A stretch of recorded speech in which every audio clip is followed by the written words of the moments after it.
প্রিয় দর্শক, আজকের ভিডিওটি চীনের এমন একটি স্থাপনা নিয়ে যা মহাকাশ থেকেও দেখা যায়। এটি শুধু একটি প্রাচীর নয়, এটি ইতিহাসের এক জীবন্ত প্রতিচ্ছবি। এটি হলো চীনের মহাপ্রাচীর, দ্য গ্রেট ওয়াল অফ চীন। সময়ের বিরুদ্ধে দাঁড়িয়ে থাকা এক বিস্ময়। এই প্রাচীরের দৈর্ঘ্য প্রায় 21,000 কিলোমিটার এবং রয়েছে 25,000-এরও বেশি নজরদারি টাওয়ার, যা পায়ে হেঁটে পাড়ি দিতে হলে হাঁটার গতি ও রুটের উপর নির্ভর করে 8 থেকে 10 মাস পর্যন্ত সময় লাগতে পারে। এটি নির্মাণে লেগেছে 2000 বছরেরও বেশি সময়, আর এতে অংশ নিয়েছে লক্ষ লক্ষ শ্রমিক, সৈনিক, কৃষক, এমনকি জেলে থাকা কয়েদিরাও। এটি প্রথম তৈরি হয়েছিল খ্রিস্টপূর্ব 7ম শতকে, যখন আলাদা আলাদাভাবে রাজ্যগুলো নিজেদের সীমান্ত রক্ষা করতে ছোট ছোট প্রাচীর তৈরি করে। তারপর চীনের প্রথম সম্রাট কুইন শি হুয়াং বিচ্ছিন্ন প্রাচীরগুলো জোড়া লাগিয়ে তৈরি করেন এক অবিচ্ছিন্ন দেয়াল, যার উদ্দেশ্য শুধু শত্রু প্রতিহত করা নয়, বরং একটি জাতিকে ঐক্যবদ্ধ করা। একটি বিস্ময়কর তথ্য হলো, অনেকে মনে করেন বহু শ্রমিক মারা যাওয়ার পর তাদের দেহ এই প্রাচীরেই কবর দেওয়া হতো। ইতিহাসবিদরা এই নিয়ে বিতর্ক করলেও মৃত্যু হয়েছিল হাজার হাজার মানুষের। কাঠ, মাটি, পাথর ও ইট দিয়ে তৈরি এই প্রাচীর ছড়িয়ে আছে 15টি প্রদেশ জুড়ে।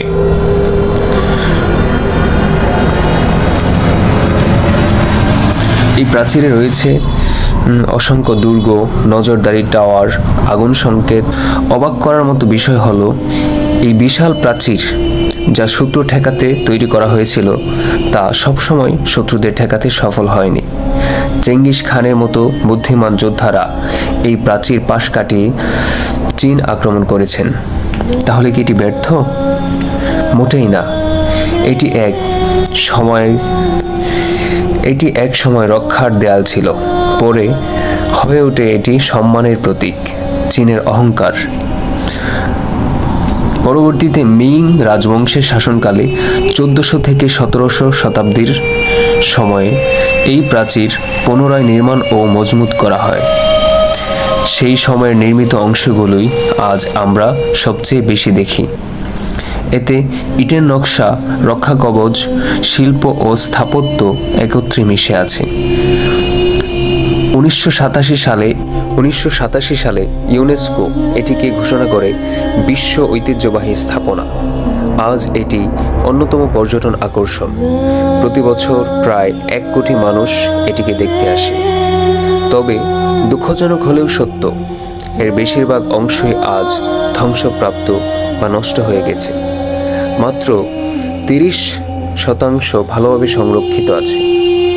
চীনের এই মহাপ্রাচীর শুধু ইট পাথরের দেয়াল নয়, এটি ইতিহাসের গল্প, প্রতিরোধের প্রতীক, মানুষের অদম্য চেষ্টার ফল।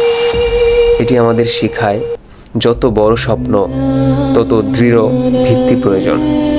এক সময় বিভক্ত করার জন্য নির্মিত এই দেয়াল আজ হয়ে উঠেছে মানব জাতির একতাবদ্ধ বিস্ময়।